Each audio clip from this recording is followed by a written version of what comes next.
40대 남성분이 칠순의 어머니과 대화를 나누고 있습니다. 어머니, 오늘 저는 교회 가서 예배 드리고 싶지 않습니다. 어머니가 걱정이 돼서요. 왜 그러냐고 물어봐요. 그랬더니 아들이 이유를 댑니다. 첫째, 주일날 아침에 늦게까지 잠을 자고 싶습니다. 둘째, 성가대의 불협화음을 듣는 것은 정말 고역입니다.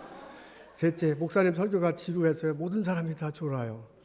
그 얘기를 듣고서 어머니가 놀래가지고 교회 갈 일을 3가지 대답했다는 것 아닙니까? 첫째, 교회 가는 것은 사람을 보러 가는 게 아니라 하나님을 보러 가는 거다. 아멘.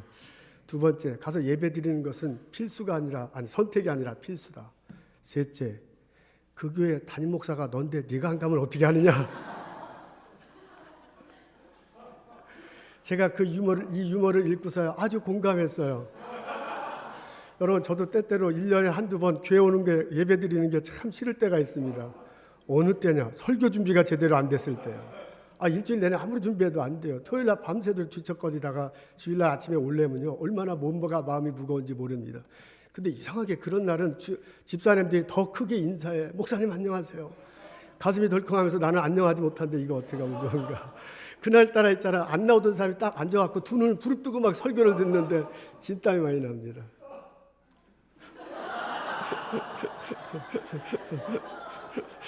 아니, 함장로님한테 얼마나 감사한지 몰라.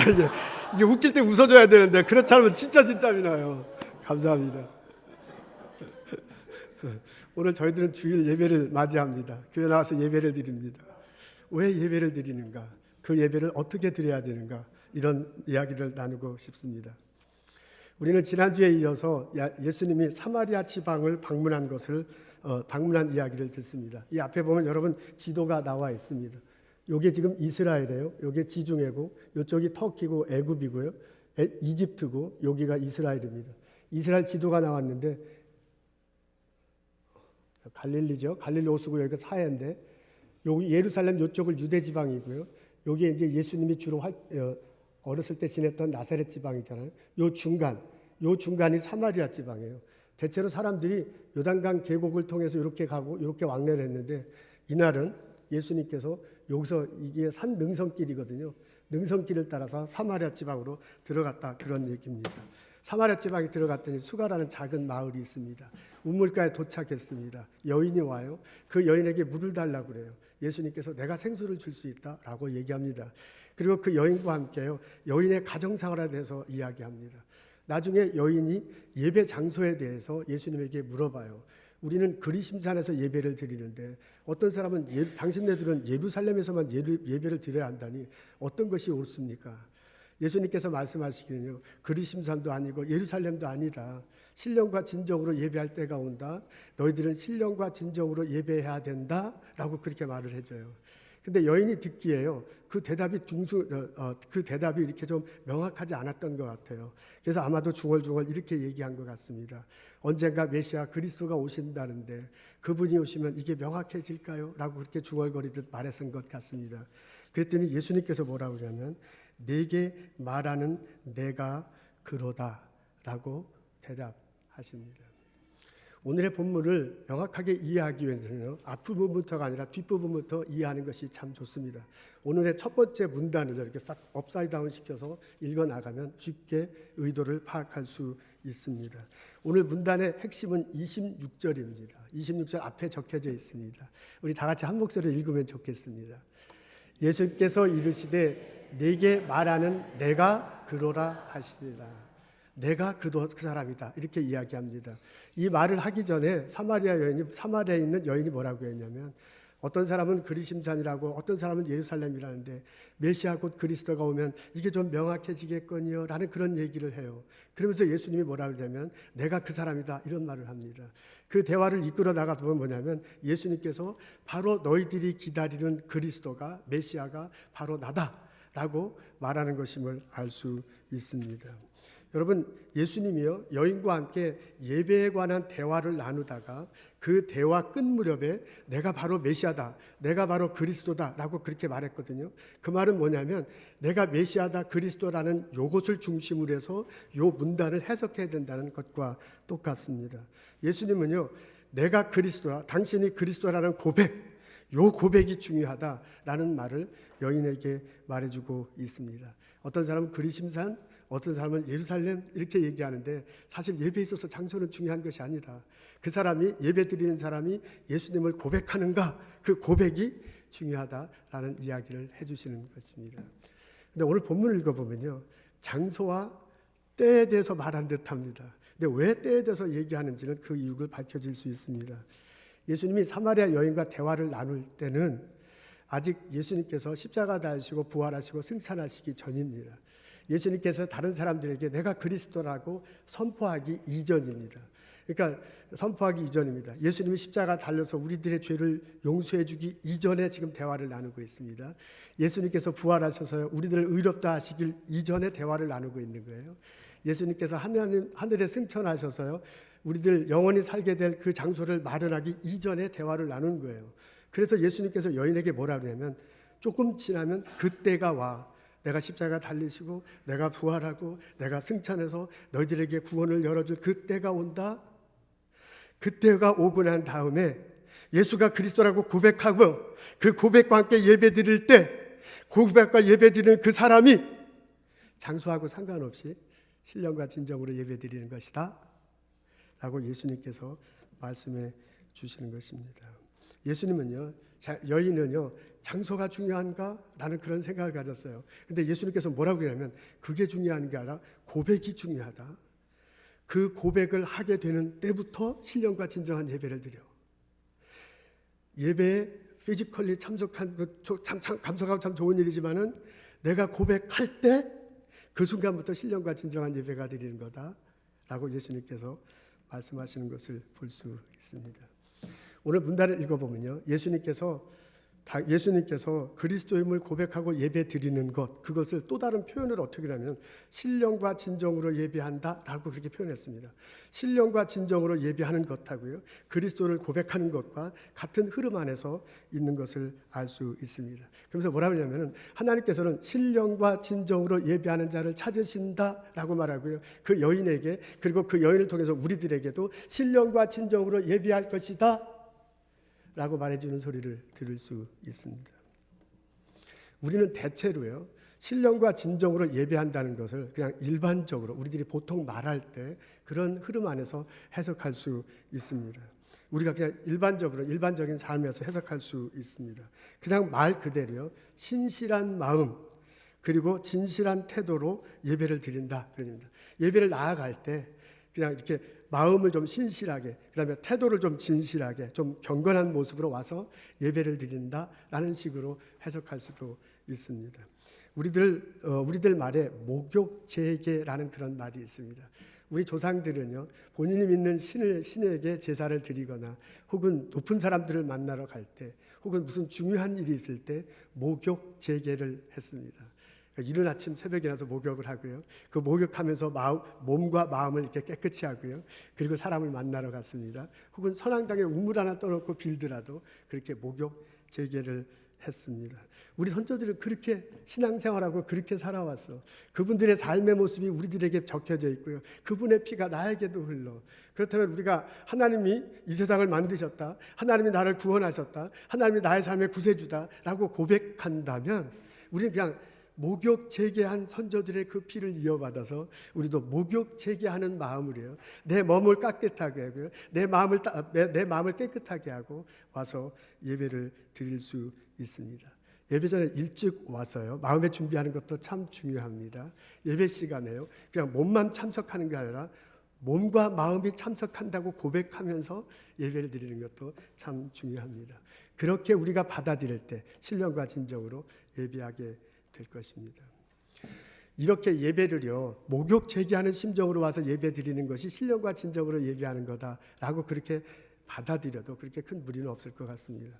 근데 오늘 문단의 흐름을 볼 때 이 안에서 해석하고자 한다면, 이 신령과 진정으로 예배 드린다는 것을 예수님을 고백하는 것과 연관지어서 해석할 때, 그리고 받아들일 때 좀 더 깊이가 있는 것을 알 수 있습니다.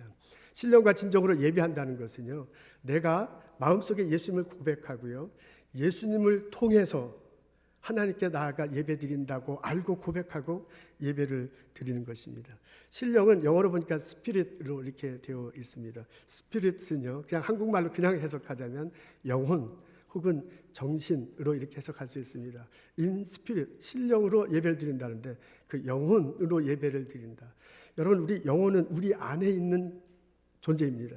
우리 안에 마음이 있잖아요. 생각과 감정과 의지를 컨트롤하는 이 마음이 있는데 그 마음 위에 서서, 쉽게 표현하자면 마음 위에 서서 이 마음을 조절하고요. 그리고 마음 밑에 깔려있는 본능을 조절하는 그 어떤 존재를 우리는 영혼이라고 말합니다. 그 영혼이 있어서요, 우리는 신령한 것에, 하나님에 대해 신적인 것에 생각하게 되고요, 그것에 대해서 갈급하게 되고요, 그것에 대해서 충분히 채워지는 것을 느끼고 체험할 수 있습니다. 그것을 영혼이라고 합니다. 그러니까 in spirit, 그 영혼을 들여서 하나님께 예배하는 거다, 이렇게 받아들일 수 있습니다. 혹은요, 이게 스피릿을 정신이다라고 이렇게 말한다면 좀 더 그냥 우리가 이해하기 쉽도록 이렇게 또 해석할 수도 있습니다.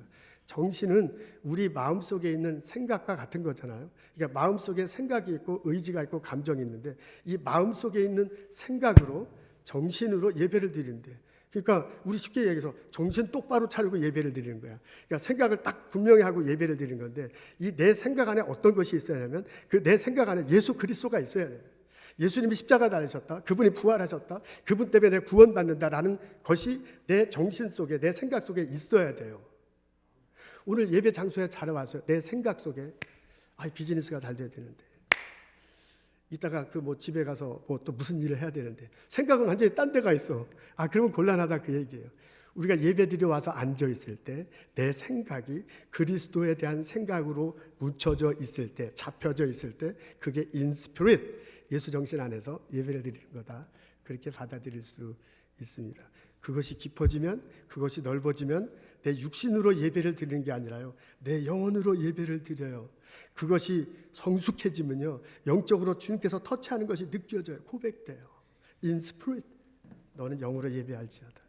오늘 성경에 보니까 true, 진리로 예배하라 이렇게 나와 있습니다. 진리는요, 한국말 그대로 진실이야, 진리야. 우리 기독교인이 고백하는 가장 핵심적인 진리는 예수 그리스도입니다. 예수님이 십자가 달리셨다, 부활하셨다, 승천하셨다, 그래서 내가 구원받는다, 이게 우리들이 말하는 진리입니다. 그러니까 진리로 예배를 드린다는 것은 분명한 그 고백을 가지고 예배를 드리는 것입니다. 여러분, 우리가 처음 신앙생활하거나 아직 마음속에 예수를 그리스도로 고백하지 못해서 갈등하시는 분 있을 수 있습니다. 그것에 대해서 지금 뭐라고 하는 것은 아닙니다. 근데 우리가 정말 나와서 하나님께 예배한다면 예수님이 십자가 다시고 부활하셨다, 나를 구원하셨다라는 것이 진리다, 그 진리 안에서 내가 예배를 드린다라고 고백하고요, 그 예수님에 대해서 생각하면서 예배 드리는 것, 그것이 바로 신령과 진리로 예배를 드리는 것입니다.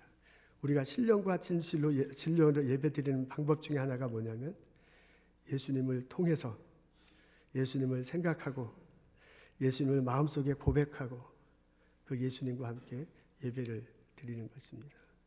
이런 성도들이 되시기를 주님의 이름으로 축원합니다.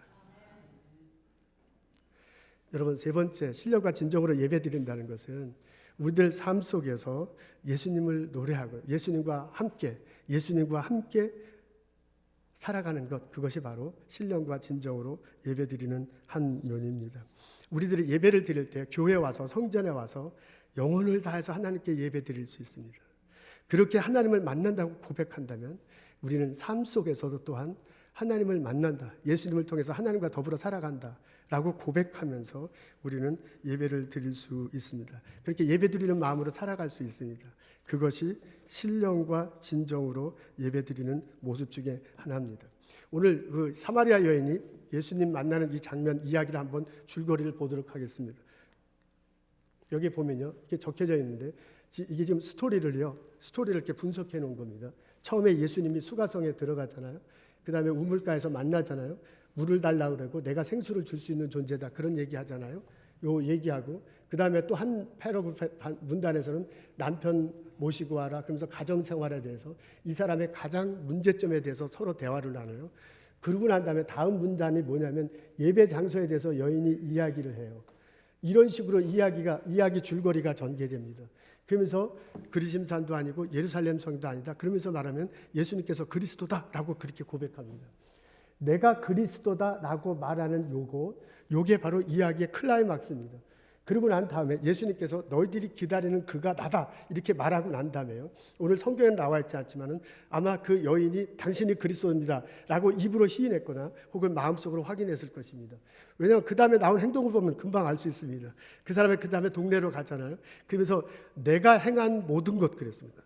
나의 삶의 모든 것들을 다 털어놨어. 동네 사람도 다 알아. 그 다 아는 것을 자기도 또 한 번 얘기해. 그러면서 나의 생활의 모든 것을 다 아는 이 사람이야말로 그리스도가 아니냐라고 그렇게 말해요. 그랬더니 그 동네 사람들이 놀래가지고 도대체 그런 사람이 어딨냐 해서 그 사람이 동네 사람들이 가잖아요. 그 동네 사람들이 가서 예수님을 만나요. 예수님을 만나고 난 다음에 나중에 사마리아 여인한테 뭐라 하냐면 너 때문에 예수 믿는 게 아니라 우리가 확인했다. 그렇게 말합니다. 요게 있죠. 여기 동네 사람들에게 행한 모든 거 하고요. 예수님과 대화하고 자기도 믿는다 그래요. 그다음에 예수님이 갈릴리로 떠나요. 근데 요 스토리가 보면 여기서 여기까지 갈 때는 한참 갑니다. 그다음에 그리스도를 고백하고 난 다음에 빨리 쭉 나가는 것을 볼 수 있습니다. 그런 이야기 전체의 흐름을 볼 때 이 그리스도라고 고백하는 것이 바로 클라이막스예요. 근데 여러분 클라이막스와 거의 같은 수준의 예배 장소에 관해서 이야기하는 요 문단이 등장을 합니다. 그리심산이냐 예루살렘서이나 장소가 문제가 아니라 고백이 문제다. 그런 얘기를 해요. 그렇다고 보면 여러분 이 이야기를 가만히 보십시오. 이게 여인의 삶이 다 나와 있어. 여인이 우물가에서 맨날 와서 물 떠. 그 일상적인 삶이야. 여인이 가정 남편에 관한 얘기예요. 그 사람의 가장 큰 문제점이야. 나중에 여인이 예수 고백하고요. 동네 사람들을 만나. 그 사람의 삶의 환경이야. 이 여인은 동네 사람들하고 같이 사이좋게 지내지 못했을 거예요. 근데 예수를 만나고 고백하고 난 다음에 동네 사람들하고 사이좋게 지내는 거예요. 그리고 나중에 동네 사람들과 같은 공동체가 되는 거예요. 그 말은 뭐냐면 이 이야기 속에는요. 이 흐름 사이클 안에는 여인의 삶이 고스란히 다 담겨져 있어요. 근데 여인의 삶이 고스란히 담겨져 있는데 그 가운데 핵심인 가운데 예배 장소와 그리스도가 자리 잡고 있다는 거예요. 요 이야기가 있잖아요. 예배 장소와 그리스도를 빼더라도 이야기 흐름에는 별로 상관이 없습니다. 동네에 들어갔다 수가성에 들어갔다 물 하다 내가 생수를 줄 수 있다. 너 가정생활에 문제 있지. 내가 그리스도로 그것을 해결할 수 있다. 그렇게 말할 수 있잖아요.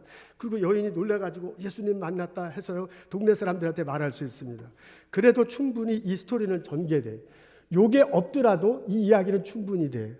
그럼에도 불구하고 예배 장소하고 그리스도에 관한 것이 여기에 있어요. 그리고 이야기 전개상 그리스도 고백하는 게 핵심이야. 여러분 이게 뭘 얘기하는 거예요? 이 여인의 삶 속에 있어요. 빼놓을 수 없는 게 있어요. 빠져서는 안 되는 게 있어요. 이 여인의 삶의 문제를 해결해서 가장 큰 핵심이 있어요. 그게 뭐냐면 그리스도라고 고백하고 예배 드리는 거. 그게 뭐냐면요. 그리스도라고 고백하고 예배 드리는 것과 삶은 분리될 수가 없어요. 이 여인의 삶의 중심에 예배가 있어야 돼. 예배를 드린다면 이 여인의 삶 속에 그 예배 모습이 넘쳐나야 돼. 그것을 이 이야기의 흐름 속에서 우리는 발견할 수 있습니다. 여러분 이 원리는요. 우리들 삶에도 그대로 적용될 수 있습니다. 아니 그대로 적용되어야 합니다. 내가 예수가 함께 살아가면서요. 그 삶 속에서 우리는 예배할 수 있습니다. 내가 삶 속에서 나의 삶 속에서 예수가 구세주라고 고백하고요.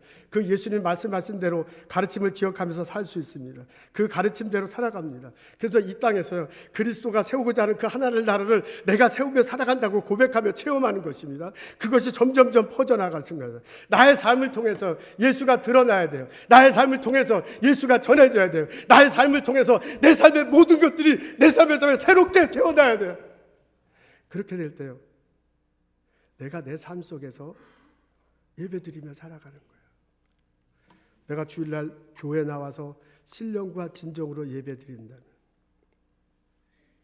그것이 내 삶의 핵심이라고 분명히 고백한다면 내 삶 속에서도요. 신령과 진정으로 예배드리며 사는 모습이 보여야 할 것입니다. 이것이 서로 연결될 때, 이것이 서로 충족될 때 그리스도로 고백하고 예배드리는 것이 삶의 핵심이 될 때 그 사람이 신령과 진정으로 예배하는 자가 될 것입니다.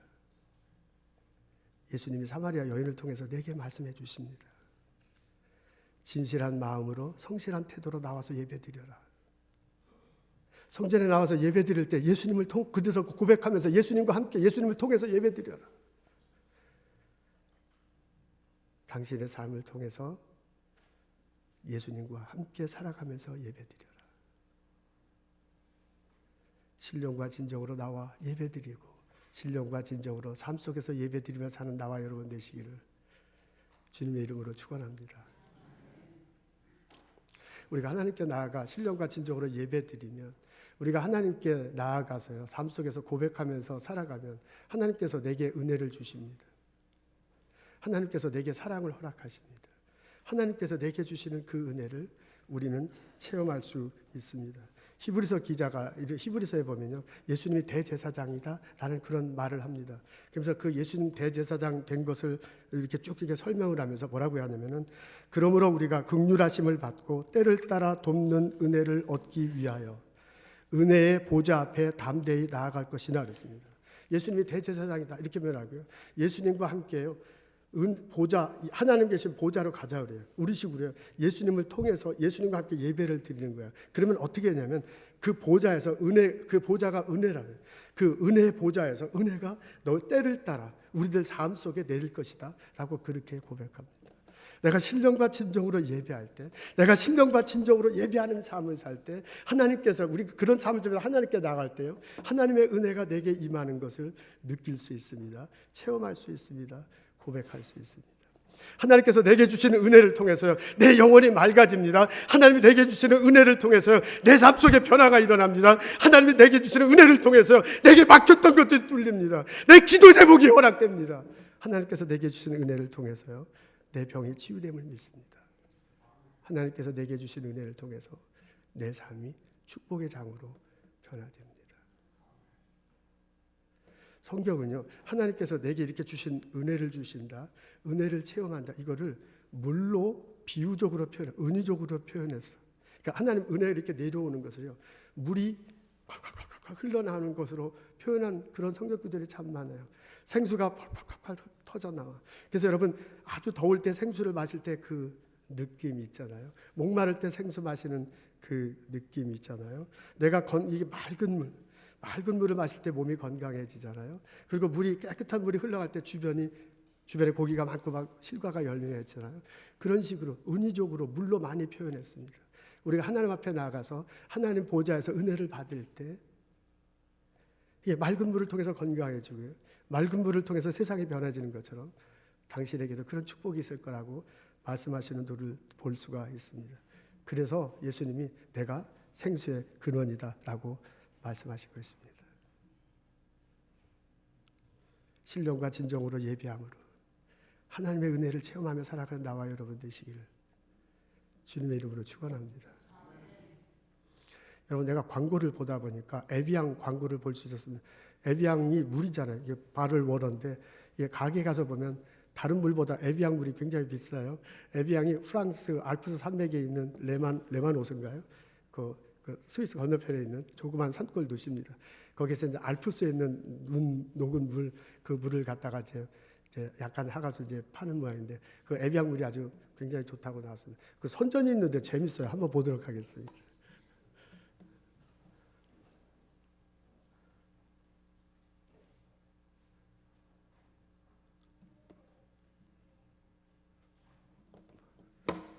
한 2, 3초 안에 튀어나와야 되는데.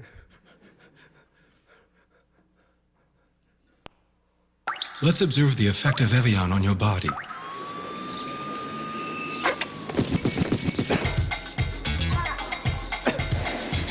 Come on, I said a hip hop, you hit it to the hip hop, you don't stop, the rock it to the bang bang boogie, said up jump the boogie to the rhythm of the boogie to beat. Now what you hear is not a test, I'm rocking to the beat, and me, the groove, and my friends are gonna try to move your feet. See, I am Wonder Mike, and I'd like to say hello.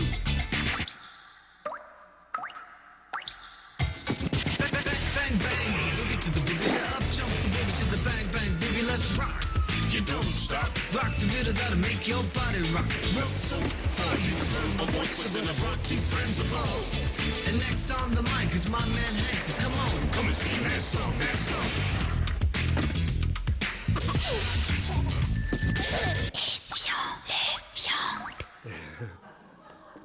제가 이 광고를 보면서요, 저기 컴퓨터 그래픽으로 만든 거잖아요. 우리 교회 애들 저렇게 집어넣으면 얼마나 재밌을까 그런 생각을 해봤습니다. 그러니까 에비앙 물을 마시면 저 애들이 지금 베이비인데 제가 방방 날르잖아요. 저렇게 이제 살게 될 거다 그 얘기예요. 맑은 물을 마셔서 몸이 건강해질 수 있습니다. 저 어린아이들의 정신을 무엇이 건강하게 만들겠습니까? 저 어린아이들의 영혼을요, 무엇이 풍성하게 하겠습니까? 여러분, 우리가 오염된 물을 아니라 맑은 물을 마실 때 내 몸이 건강해집니다. 무엇이 내 정신을 맑게 하겠습니까? 무엇이 내 영혼을 풍성하게 하겠습니까? 무엇이 내 삶을 정말 축복으로 이끌어 가겠습니까? 예수님께서 말씀하십니다. 내가 생수의 근원이다. 이스라엘 백성들이 바벨론 포로로 잡혀갔잖아요. 성전도 무너지고 예루살렘 성도 무너지고요. 사람들도 다 잡혀와서 시리에 빠진 그 사람들에게 하나님께서 에스겔을 통해서 말씀을 전해 주십니다. 어느 날 에스겔이 환상 중에 가보니까 환상 중인데요. 하나님이 이끄시는 영과 함께 환상을 보게 되는데 예루살렘 성전으로 가는 거야. 근데 성전 문틈에서 동쪽 문틈에서 물이 흘러나와. 근데 성전 문틈에서 흘러나오는 물이 조금씩 이렇게 나오다가 동쪽으로 가다가 남쪽으로 흘러요. 요단계곡으로 이렇게 가서.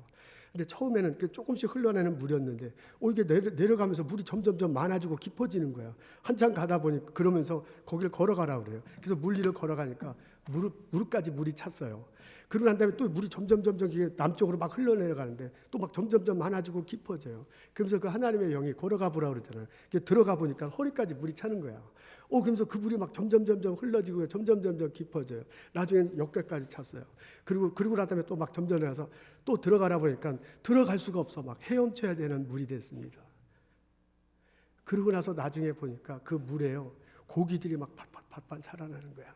그 헤엄치고 나서 나다 보니까 양옆에 실과나무가 쫙 있고 그 실과나무에 열매들이 막 덩실덩실 열려요.